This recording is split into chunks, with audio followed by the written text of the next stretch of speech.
आज हम लोग दूसरे पेपर सीसेट के सिलेबस के जो यूपीएससी पीटी का दूसरा पेपर होता है जीएस पेपर 2, जिसको जनरल लैंग्वेज में सीसेट का पेपर भी कहते हैं, उसके सिलेबस के बारे में हम लोग बात करेंगे।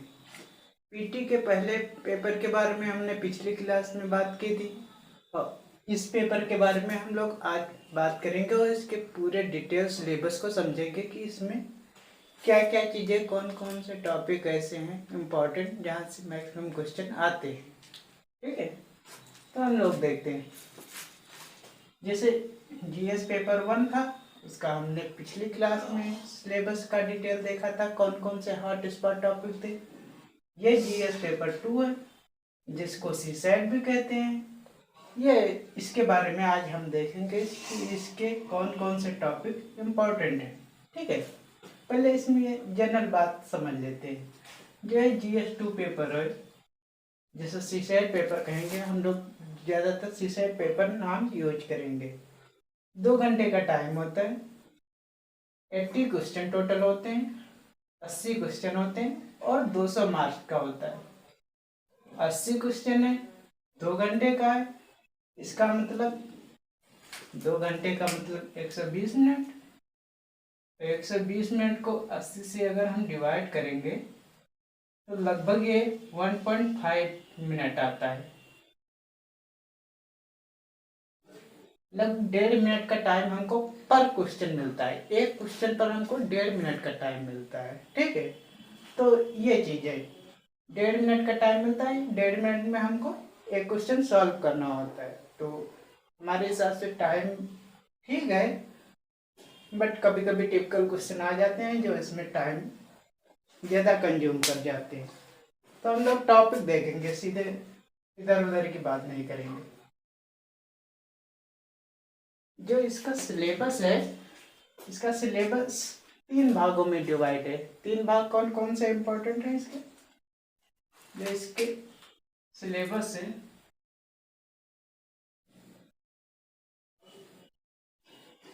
सिलेबस इसका 3 भागों में डिवाइड है। 3 भाग हैं। पहला कौन सा होता है? कॉम्प्रिहेंशन होता है। कॉम्प्रिहेंशन,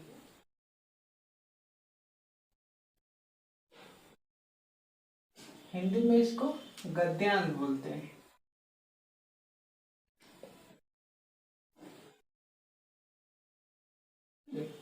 दूसरा इसका पेपर सेगमेंट कौन सा भाग होता है? दूसरा होता है इसका मैथमेटिकल टॉपिक होता है। ठीक है, पहला होता है कॉम्प्रिहेंशन, दूसरा मैथ होता है और तीसरा पार्ट होता है रीजनिंग।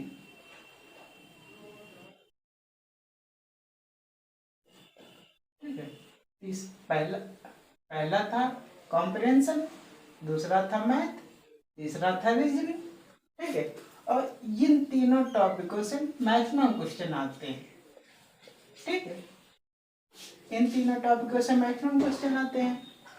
और इसमें क्या होता है, एक टॉपिक, 2 टॉपिक छोटे छोटे से और हैं, समझ लेते हैं।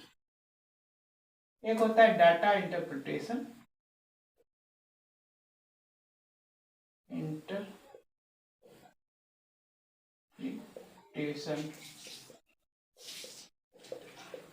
इसको DI कहते हैं, एंड डाटा सफिशिएंसी।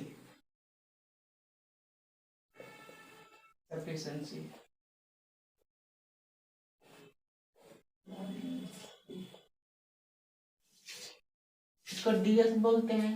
ठीक है, DI और DS भी एक टॉपिक हो, 2 टॉपिक छोटे छोटे से होते हैं, जिनसे कभी कभी लगातार नहीं, कभी कभी 2 या 3, 2 से 4 क्वेश्चन लगभग इन दोनों टॉपिकों से आते रहते हैं। कभी कभी ऐसा नहीं है कि अब की बार अगर आए तो अगली बार आएंगे ही, मगर इनसे हमेशा आते हैं। मैथ से भी आते हैं हर साल, कॉम्प्रिहेंशन या गद्यांश से भी आते हैं और रीजनिंग से भी आते हैं। ठीक है, तो हम एक एक इसके बारे में हम पहले बात कर लें, क्योंकि छोटी सी बात है। और मैथ हो गई, रीजनिंग हो गई, इसके हम टॉपिक देखेंगे। ठीक है, तो एक एक चीज़ों को देख लेते हैं। क्वेश्चन इसी में लिख दें।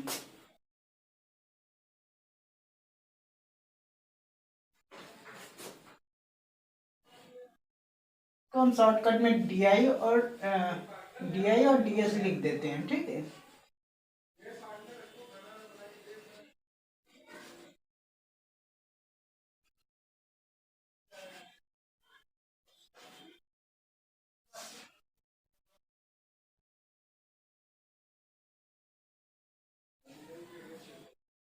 इसको हम हिंदी मिटा देते हैं क्योंकि जगह भी नहीं रहेगी। आप लोग लिख लीजिएगा अपने नोटबुक में हिंदी में।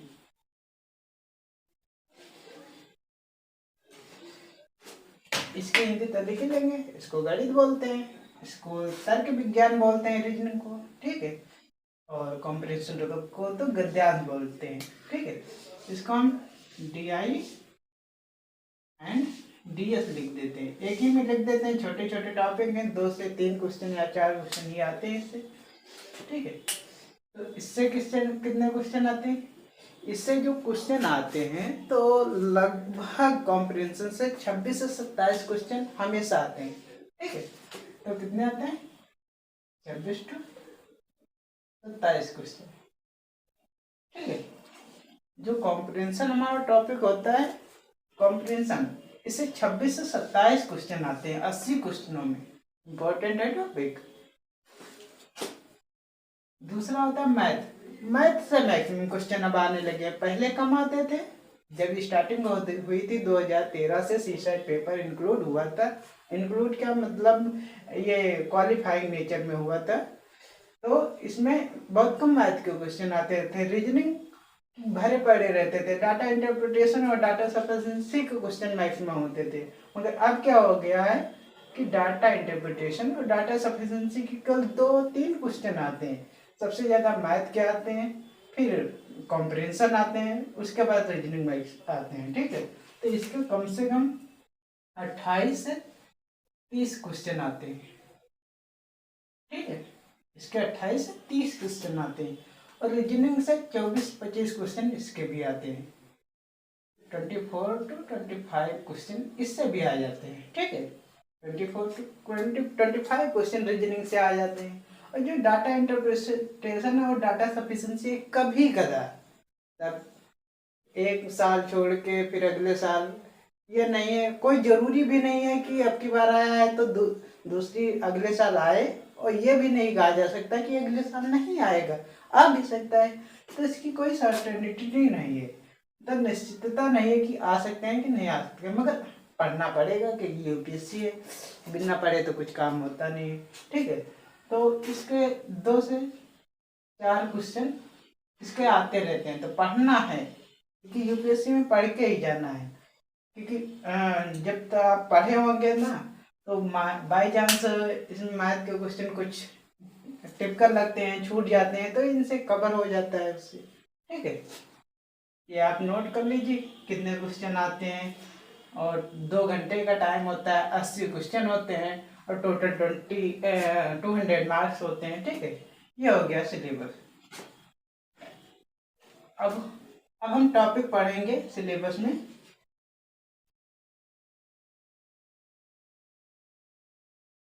ये तो मिट गया, ये कि नहीं मिट रहा है।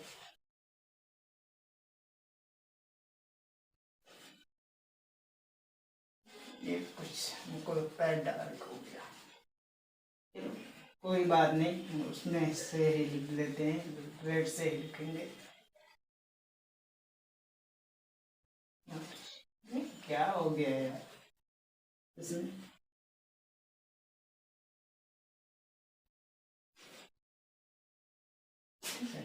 हो गया।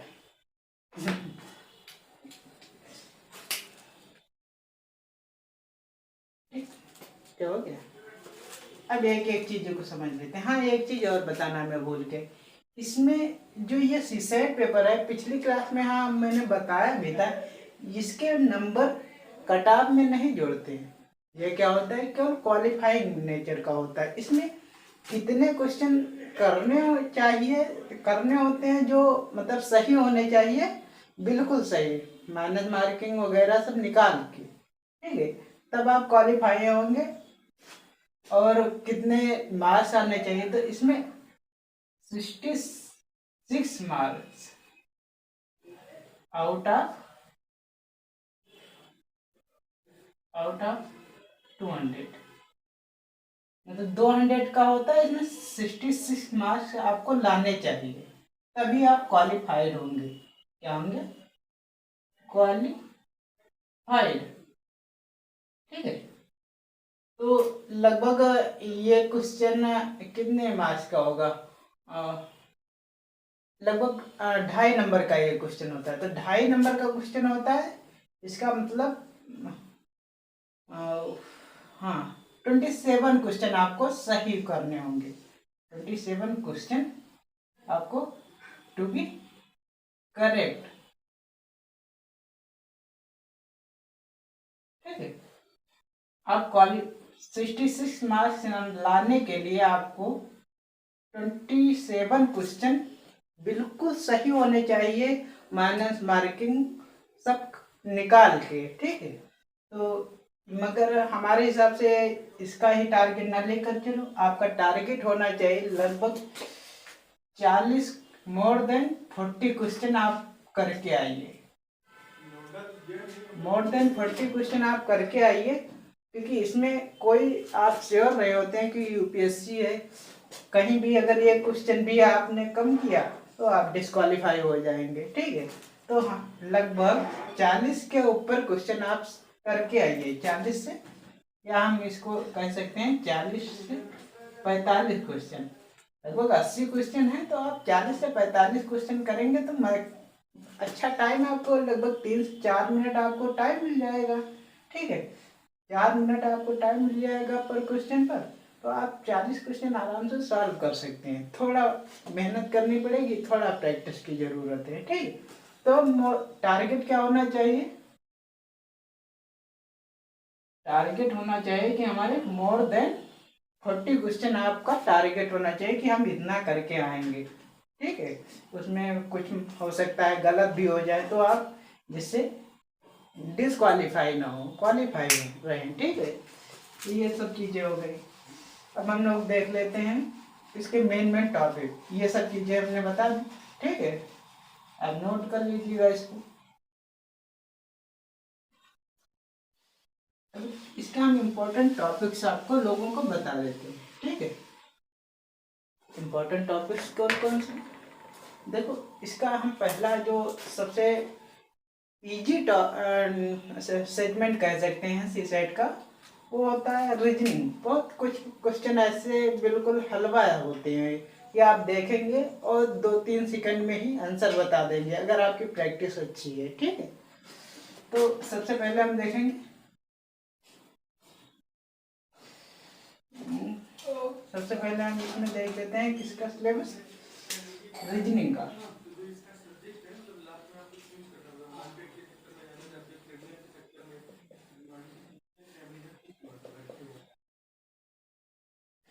रीजनिंग का सिलेबस क्या होता है, टॉपिक इसके कौन कौन से होते हैं आपको पढ़ने चाहिए। तो रीजनिंग में जो सबसे इम्पोर्टेंट टॉपिक होता है, जिसको हम कह सकते हैं कि अच्छे क्वेश्चन लगभग आ जाते हैं, तो इसमें सिटिंग अरेंजमेंट पहला क्या होता है, सिटिंग अरेंजमेंट।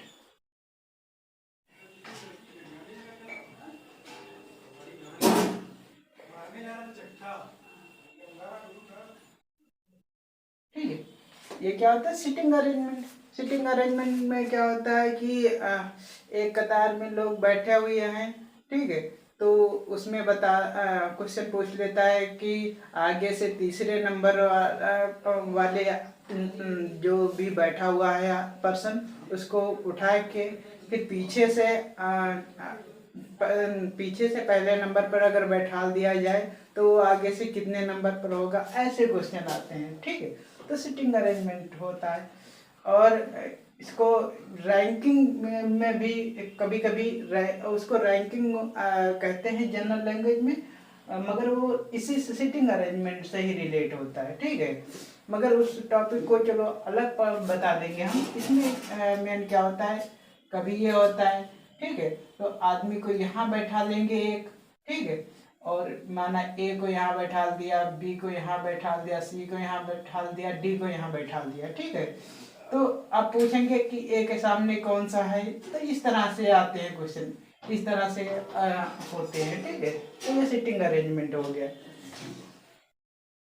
दूसरा कौन सा टॉपिक होता है, जो हर साल इस टॉपिक से एक न एक क्वेश्चन रखा ही होता है। कौन सा? एक न एक क्वेश्चन में न कहूँगा, मैं कहूँगा 2 से 3 क्वेश्चन आपको मिल जाते हैं। कौन से 2 से कौन टॉपिक है? दूसरा है क्लॉक,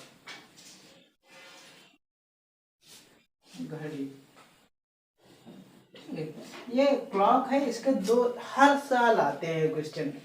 2021 में भी जो हुआ था पेपर मैंने देखा, उसमें भी आया, 2020 में भी आया था, 2022 में भी आया है, ठीक है। तो क्लॉक जो ये क्लॉक टॉपिक है, इससे हर साल क्वेश्चन आते हैं। तो 3 ही 4 कॉन्सेप्ट हैं, आप पढ़ लीजिए, आराम से क्वेश्चन सॉल्व कर लेंगे। 2 क्वेश्चन आपके फ्री में मिल रहे हैं, ठीक है। तीसरा टॉपिक कौन सा? कैलेंडर। कैलेंडर से भी 1-2 क्वेश्चन आराम से आ जाते हैं। थोड़ा केवल आप 2-3 घंटे आप केवल इस पर ध्यान दे लीजिए, आराम से आपके 2 क्वेश्चन पक्के हो जाते हैं। चौथा टॉपिक कौन सा होता है? डाइस होता है। डाइस, जिसको हिंदी में बोलते हैं पासा। आप लूडो खेलते हैं, बचपन में खेला होगा आप लोगों ने। वो जो गिट्टी आप लोग डालते हैं, तो गिट्टी में पासे में अंक लिखा, बिंदी बनी होती, 1 2 3 4 और 5 6, ठीक है, वही वाला पासा हम बताएंगे। हम लोग पढ़ेंगे, एक एक टॉपिक को पढ़ेंगे और पूरा कंप्लीट सिलेबस करेंगे। 2023 का जो एग्ज़ाम आने वाला है, उस एग्ज़ाम के लगभग 1 महीने पहले हम लोग पूरा रिसाइट पेपर कवर कर लेंगे, ठीक है, और प्रीवियस ईयर के क्वेश्चन भी सॉल्व कर लेंगे। और जो लास्ट का 1 महीना बचेगा, उसमें हम लोग प्रैक्टिस कर लेंगे क्वेश्चनों की, ठीक है।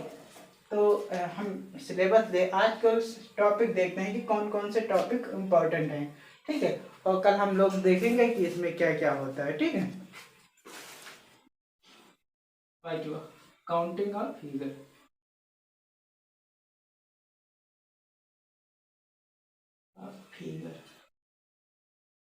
काउंटिंग ऑफ फिगर हिंदी में बोलते हैं चित्रों की गणना। चित्र माना बोल देंगे कि किसी स्क्वायर जैसे ऐसे है, ठीक है, इसमें कितने स्क्वायर हैं, ठीक है, ऐसे क्वेश्चन होते हैं। तो ये काउंटिंग ऑफ फिगर। और त्रिभुज में कितने त्रिभुज होते हैं, ठीक है, ये सब चीज़ें पूछी जाती है इसमें। तो इसमें भी बहुत इजी टॉपिक है। ये 1 डे एग्जाम में भी आते हैं, ये जो हैं 1 डे एग्जाम में भी आते हैं, ठीक है। इसमें तो आते हैं यूपीएससी में, 1 डे एग्जाम में भी आते हैं। छठा टॉपिक, छठा कौन सा है? जो डाइस के बाद होता है कोडिंग, काउंटिंग ऑफ फिगर के बाद है कोडिंग एंड डिकोडिंग।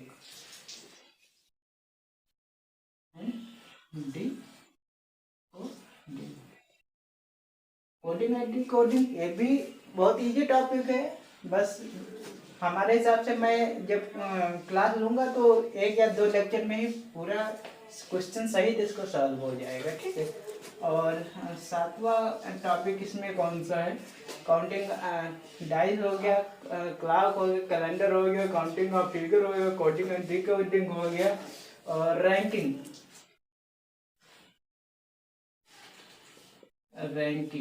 रैंकिंग अभी जो हम बता रहे थे कि एक कोई पर्सन व्यक्ति आगे से दूसरे स्थान पर बैठा है, उसको उठा के पीछे से तीसरे स्थान पर बैठा दिया जाए तो वो आगे से कितने स्थान पर होगा। ये सब क्वेश्चन इसमें होते हैं रैंकिंग में, वो इसी के अंदर आते थे, मगर अब इस टॉपिक को अलग कर दिया गया है और अलग से इसको पढ़ लेंगे, ठीक है। तो ये चीज़ें हैं, आप इसको नोट कर लीजिए। और इसमें भी आते हैं, जैसे क्लॉक हो गया, कैलेंडर हो गया, कोडिंग डिकोडिंग हो गया, और series and colour puzzle, sitting arrangement, blood relation, blood relation आता है, और डायग्राम।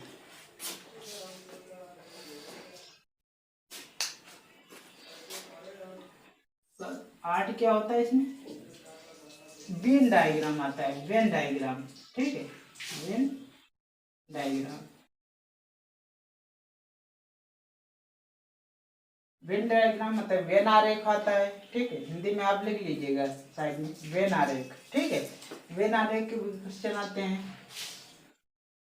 और नवा टॉपिक कौन सा होता है, नवा टॉपिक होता है पजल्स, पजल्स। पजल्स क्या मतलब, पहेलियों के रूप में क्वेश्चन आता है। एक क्वेश्चन कोई स्टेटमेंट लिखा हुआ है, उसके बेस पर ये क्वेश्चन होता है, ठीक है, पजल्स हो गया। और 10वां टॉपिक इसमें कौन सा है, हम कह सकते हैं कंक्लूजन का, कि एक स्टेटमेंट दिया, उसके बाद 2-3 ऑप्शन दिए हैं, तो उस स्टेटमेंट से क्या कंक्लूजन निकलता है, इसको हम लोग कहते हैं एनालिटिकल रीजनिंग, एनालिटिकल रीजनिंग कहते हैं, मगर इसको टॉपिक वाइज पढ़ते हैं तो कह सकते हैं कंक्लूजन, कंक्लूजन एंड एजम्पशन, ठीक है, ये रीजनिंग ये हो गया, कंक्लूजन एंड एजम्पशन हो गया, ठीक है। और कभी कभी क्वेश्चन आ जाता है सिलोजिज्म का, ठीक है, और मगर वो ज़्यादा इम्पोर्टेंट नहीं है, हम लोग हॉट स्पॉट पढ़ लेंगे, उसके बाद जब ये कवर हो जाएंगे, क्योंकि मैक्सिमम क्वेश्चन इन्हीं से आते हैं, उनसे कभी आते हैं और कभी नहीं आते हैं, ठीक है, तो उनको हम देख लेंगे, बाद में अगर टाइम मिलेगा तो हम उनको आराम से सॉल्व कर लेंगे, ठीक। टाइम क्या, अच्छा सर हम लोगों को टाइम मिल जाएगा, उसकी आप चिंता मत करिए, हम पूरी तरह से पूरा पेपर कवर करवा देंगे, ठीक है। और एक होती है, एक और टॉपिक होता है 11 ब्लड रिलेशन, ये बहुत इंटरेस्टिंग टॉपिक होता है, तब रक्त संबंध। इसमें पूछा जाता है कि किसी के मामा के लड़के का भाई, तुम्हारे मामा के लड़के का भाई का पुत्र तुम्हारा क्या हुआ लगेगा रिश्ते में, ये सब क्वेश्चन आते हैं। बहुत इंटरेस्टिंग टॉपिक है, बहुत इजी टॉपिक है लोग, मगर इसमें कुछ 2-3 कॉन्सेप्ट हैं, मैं बता दूंगा, उसके बेस पर आप आराम से इसको बहुत ही शॉर्ट टाइम में आप इसको सॉल्व कर लेंगे, इनके क्वेश्चनों को, ठीक है। अब यही हॉट स्पॉट टॉपिक हैं जो मैक्सिमम क्वेश्चन देते हैं। यहाँ एक टॉपिक और छूट गया, 12 नंबर का हो गया, सीरीज, सीरीज, ठीक है, ये हो गया। तो जैसे सीरीज में क्या होता है, यहाँ 2 लिखा है, यहाँ 4 लिखा, 2 यहाँ 4 लिखा, यहाँ 6 लिखा,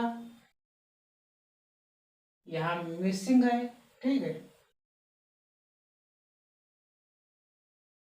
और यहाँ 10 लिखा है, ठीक है। अब यहाँ पर पूछेगा कि यहाँ पर क्या होगा, तो इसमें सीरीज है, ठीक है, तो इसमें आप लोग देख सकते हैं कि इसमें 2-2 जोड़ा गया है, इसमें 2 जोड़ेंगे 4 बनेगा, फिर इसमें 2 जोड़ेंगे 4 बन जाएगा, फिर इसमें 2 जोड़ेंगे 6 बन जाएगा, फिर इसमें 2 जोड़ेंगे 8 बन जाएगा, तो इसमें क्या आ जाएगा, 8 आ जाएगा, ठीक है। तो ये इस तरह से क्वेश्चन आते हैं, तो सीरीज वाले भी क्वेश्चन आते हैं, श्रेणी वाले, ठीक है। इसको आप कितने टॉपिक पढ़ेंगे हम लोग, जिनसे रीजनिंग लगभग कवर हो जाती है, 90% सिलेबस इसी में होता है।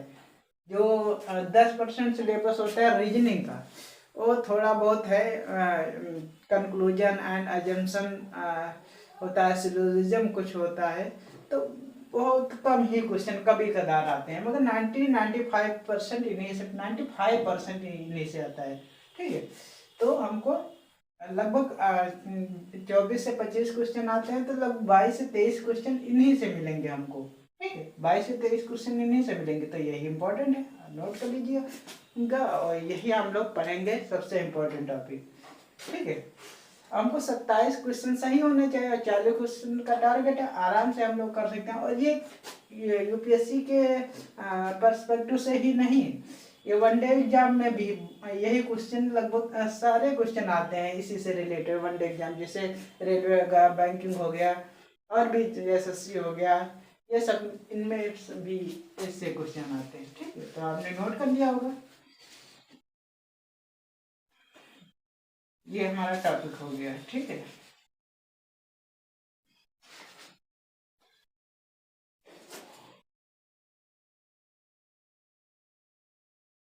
ये क्या है? ये तो थर्ड पेन है यार।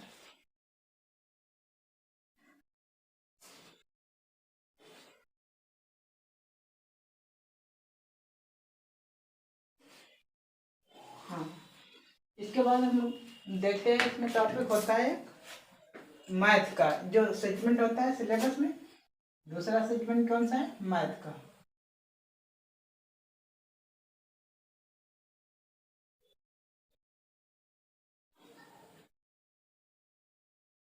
इसके हम टॉपिक देख लेते हैं कौन कौन से इंपॉर्टेंट टॉपिक हैं। ठीक है, सबसे ज्यादा क्वेश्चन जो आते हैं वो इस टॉपिक से आते हैं, नंबर सिस्टम।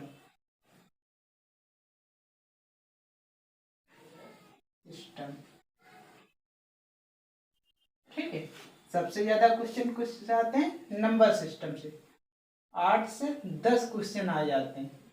ठीक है, तो इस टॉपिक को हम लोग बहुत अच्छे से पढ़ेंगे। 8 से 10 क्वेश्चन केवल एक टॉपिक से आ जाते हैं। ठीक है, तो इसको हम लोग बहुत अच्छे से पढ़ेंगे। दूसरा बढ़िया टॉपिक कौन सा है जिससे मैक्सिमम क्वेश्चन आते हैं? वो है परसेंटेज। हम लोग कक्षा 8 से 9 से पढ़ते आ रहे हैं परसेंटेज।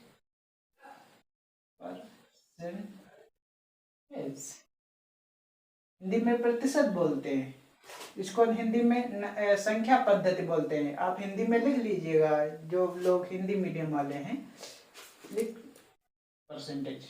ठीक है, प्रतिशत इसको बोलते हैं। तीसरा जो टॉपिक होता है इसमें, जो LCM and HCF, least common multiple and highest common factor, लघुत्तम समापवर्ती एंड महत्तम समापवर्ती हिंदी में बोलते हैं। लघुत्तम समापवर्ती एंड महत्तम समापवर्ती क्या आते हैं। ठीक है, तीसरा और चौथा जो होता है वो हम लोग देख लेते हैं, परसेंटेज हो गया, एवरेज। हाँ, इसके भी क्वेश्चन बढ़िया आते हैं। एवरेज, एवरेज, औसत। ठीक है, इसके भी बहुत अच्छे क्वेश्चन आते हैं, आप हिंदी में लिख लीजिएगा, औसत। ठीक है, पांचवा जो टॉपिक है वो है एवरेज के बाद आता है रेशियो एंड प्रोपोर्शन, अनुपात एंड समानुपात। ठीक है, हम लोग ये सब टॉपिक कक्षा 8, 9, 10, 11, 12 से पढ़ते आए हैं, बहुत जल्दी समझ जाएंगे और बहुत इजी टॉपिक है, कोई कठिन नहीं है। बट ये थोड़ी प्रैक्टिस की जरूरत है, थोड़ी समझने की जरूरत है ध्यान से। ठीक है, रेशियो एंड प्रोपोर्शन, अनुपात है समानुपात, आप हिंदी में लिख लीजिएगा। छठा जो टॉपिक है रेशियो एंड प्रोपोर्शन हो गया, एलसीएम एचसीएफ हो गया, एवरेज हो गया, नंबर सिस्टम हो गया, और उसके बाद आती है परसेंटेज हो गया, एलसीएम हो गया, नंबर सिस्टम हो गया, प्रॉफिट लॉस। हाँ, एक और टॉपिक अच्छा सा है इसमें, प्रॉफिट लॉस। इसके भी बहुत क्वेश्चन आते हैं, फिट एंड लॉस, लाभ एंड हानि। ठीक है, तो सबसे ज्यादा क्वेश्चन इससे भी आते हैं, इससे आते हैं, और परसेंटेज इससे आते हैं। इन तीन टॉपिक से भरमार रहती है क्वेश्चनों की। ठीक है, तो इन तीनों टॉपिकों को हम बहुत अच्छे से पढ़ेंगे और बहुत ध्यान से पढ़ेंगे और समझ के पढ़ेंगे। ठीक है, और उसके बाद जो छोटे छोटे टॉपिक्स हैं जिनको हम लोग कवर करेंगे, वो आते रहते हैं, 2 से 3 क्वेश्चन उनके आते रहते हैं, इसलिए छोड़ तो सकते नहीं हैं। ठीक है, ये तुम्हारे इम्पोर्टेंट टॉपिक हैं, इनको हम लोग पढ़ के जाएंगे। ठीक है, ये इम्पोर्टेंट टॉपिक। अदर टॉपिक इसी मैथ में कौन कौन से हैं? 7 नंबर का ये इम्पोर्टेंट है। क्या है? IMP, IMP very very important लिख देते हैं। ठीक है, वेरी वेरी इंपॉर्टेंट मैंने लिख दिया है, इंपॉर्टेंट है, वेरी इंपॉर्टेंट है, ये टॉपिक हमको बहुत ध्यान से पढ़ के जाना है। ठीक है, अगला कौन सा है, रेशियो प्रोपोर्शन हो गया। हाँ, टाइम डिस्टेंस होता है, टाइम एंड डिस्टेंस, समय एंड दूरी, ये भी हम लोगों ने बहुत पढ़ा है, नाइन्थ हाई स्कूल, इसी से तो समय बीता है हम लोगों का। ठीक है, टाइम एंड डिस्टेंस हो गया, ये आधा टॉपिक है, पढ़ लेंगे, इनके आते हैं क्वेश्चन। ठीक है, आते हैं, इनको छोड़ना नहीं है, सब पढ़ेंगे, हम पूरा कवर करेंगे इनको। ठीक है, टाइम डिस्टेंस हो गया, और थोड़ा और होता है problem, train based problem, TRAIN, train based problems, मतलब ट्रेन बेस्ड क्वेश्चन आते हैं। कितने समय में ट्रेन, एक ट्रेन उधर से आ रही है और एक आदमी प्लेटफार्म पर खड़ा है, तो कितने मिनट या कितने सेकंड में वो क्रॉस कर जाएगी, ऐसे क्वेश्चन ट्रेन बेस्ड प्रॉब्लम्स आते हैं। मतलब कुछ प्रॉब्लम मतलब क्वेश्चन आते हैं, प्रॉब्लम मतलब समस्या यहाँ पर ना रखना। ठीक है, क्वेश्चन आते हैं। और जो अदर टॉपिक हम कह सकते हैं वो होता है 9 नंबर, थोड़ा एरिया के क्वेश्चन आ जाते हैं। ठीक है, एरिया के क्वेश्चन आ जाते हैं, एरिया एक त्रिभुज के अंदर दूसरा त्रिभुज बनाओ, या एक स्क्वायर के अंदर त्रिभुज बनाओ, ट्रायंगल बनाओ, तो उसका क्या होता है, एरिया में क्वेश्चन पूछ लेते हैं। ठीक है, तो वो है। और 10 नंबर क्या है, जो 10 नंबर का है, इसमें आ जाता है वॉल्यूम, वॉल्यूम, आयतन, आयतन। ठीक है, हिंदी में आप लिख लीजिएगा आयतन, एरिया मतलब क्षेत्रफल। ठीक है, तो इसको हिंदी में हमने बताया है। हाँ, मतलब रेलगाड़ी या ट्रेन आधारित क्वेश्चन। ठीक है, लिख लीजिएगा। और ये आयतन है, इसके भी क्वेश्चन आते हैं। आयतन में हम दो तरह के खास कर पढ़ेंगे, एक क्यूब पढ़ेंगे जो जिसको घन बोलते हैं, और एक घनाभ पढ़ेंगे। ठीक है, दो चीजें हम पढ़ेंगे। और एक और टॉपिक इसमें सिलेंडर पढ़ेंगे, hollow cylinder and solid cylinder, भरा से बेलन एंड खाली बेलन, हॉलो सिलेंडर। ठीक है, तो वो पढ़ेंगे इसमें आराम से, बहुत इजी टॉपिक है, केवल 2-4 फार्मूले आप याद कर लीजिएगा, और कुछ कॉन्सेप्ट है, आराम से सॉल्व हो जाएंगे। और इसमें जो क्या बचा है, एक छोटा सा टॉपिक और इसमें बचा है। कौन सा छोटा सा टॉपिक है, मेंसुरेशन, 11 नंबर आप लिख लीजिए। 11 नंबर क्या लिख लीजिएगा, मेंसुरेशन, मेंसुरेशन, मेंसुरेशन। ठीक है, यहाँ पर स्पेलिंग देख लीजिएगा, ये सही कि टी है। ठीक है, हमारे हिसाब से तो टी होना चाहिए। अब मेंसुरेशन ही हिंदी में लिख लीजिएगा, जब टॉपिक पढ़ेंगे देख लेंगे, यहाँ पर ऐसा है कि टी है। ठीक है, तो मेंसुरेशन है। तो ये टॉपिक मैथ में है जो इम्पोर्टेंट है, आप नोट कर लीजिएगा, क्योंकि यही टॉपिक नोट कर लीजिएगा, यही टॉपिक हम लोग पढ़ेंगे। ठीक है, एक एक टॉपिक पढ़ेंगे और अच्छे से पढ़ेंगे। ठीक है, तो आप नोट कर लीजिए। अब आते हैं हम कॉम्प्रिहेंशन पर। ये तो हो गया मैथ और रीजनिंग का सिलेबस। ठीक है, हाँ, 11 नंबर मैथ में एक टॉपिक 11 नंबर, तो वो हमारा था मेंसुरेशन। 12 नंबर का एक छोटा सा टॉपिक और मैथ में आ जाता है, कभी कभार इससे क्वेश्चन आ जाते हैं। तो इन टॉपिकों से 12 नंबर क्या होता है, प्रोबेबिलिटी,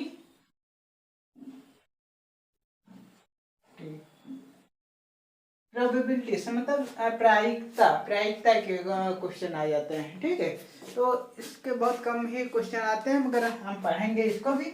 और एक और टॉपिक छोटा सा है, कभी कदार क्वेश्चन से परमुटेशन के क्वेश्चन आ जाते हैं, परमुटेशन।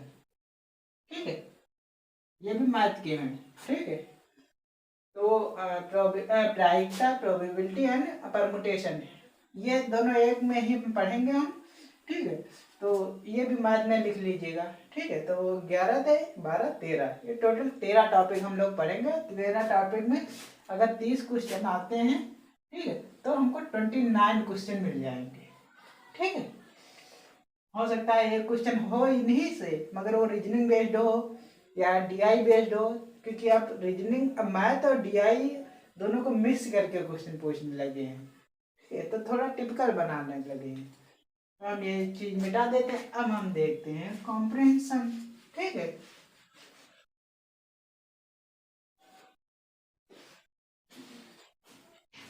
अब हम कॉम देखते हैं, इसको तो मिटाना भूल ही गए, ये बड़ी हार्ड इंक है, तो बदल देते हैं जल्दी।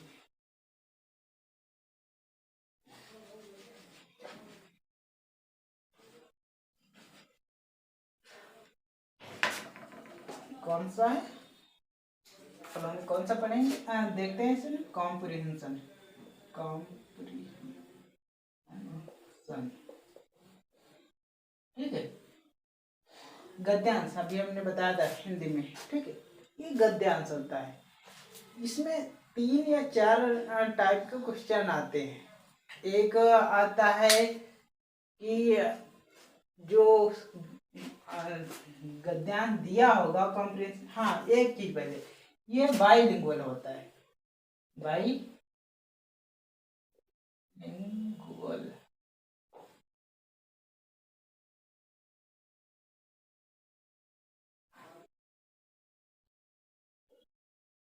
बाइलिंगुअल होता है, मतलब हिंदी में दिया होगा वही इंग्लिश में भी दिया होगा, पूरा पेपर हिंदी और इंग्लिश बाइलिंगुअल होता है, ऐसी सेट। तो चाहे आप हिंदी मीडियम के हों चाहे इंग्लिश मीडियम के, आप अगर इंग्लिश मीडियम के हैं तो हिंदी मीडियम, अगर इंग्लिश में कोई स्टेटमेंट या कोई शब्द समझ में नहीं आ रहा है तो आप हिंदी में समझ लेते हैं, ठीक है। और जो लोग हिंदी में आए तो कुछ शब्द ऐसे भी हिंदी में आते हैं जो बहुत टिपिकल लगते हैं, ठीक है। तो उन शब्दों को आप इंग्लिश से समझ सकते हैं, ठीक है। तो ऐसा नहीं है कि हिंदी मीडियम वालों के लिए अलग पेपर होता है, इंग्लिश मीडियम वालों के लिए अलग पेपर होता है, दोनों का पेपर एक होता है, हिंदी और इंग्लिश दोनों में छपा होता है, प्रिंटेड होता है, और आप आराम से इसको कर सकते हैं, ठीक है। तो ये बाइलिंगुअल होता है, ठीक है। इसमें कोई कॉम्प्रिहेंशन दिया हुआ है, ठीक है, मान लो कोई कॉम्प्रिहेंशन दिया हुआ है, तो एक होता है कि इस क्वेश्चन पूछता है कि इसका संदेश क्या बता रहा है, जो लेखक है क्या संदेश दे रहा है, मैसेज क्या देना चाहता है, ठीक है। तो ये सब हम समझेंगे, जो कॉम्प्रिहेंशन हम पढ़ेंगे तो समझेंगे कि ये क्या होता है, तो ये पढ़ेंगे कि इसमें मैसेज क्या देना चाह रहा है, ठीक है। दूसरा एजम्पशन वाले क्वेश्चन आते हैं, मतलब पूर्व धारणा,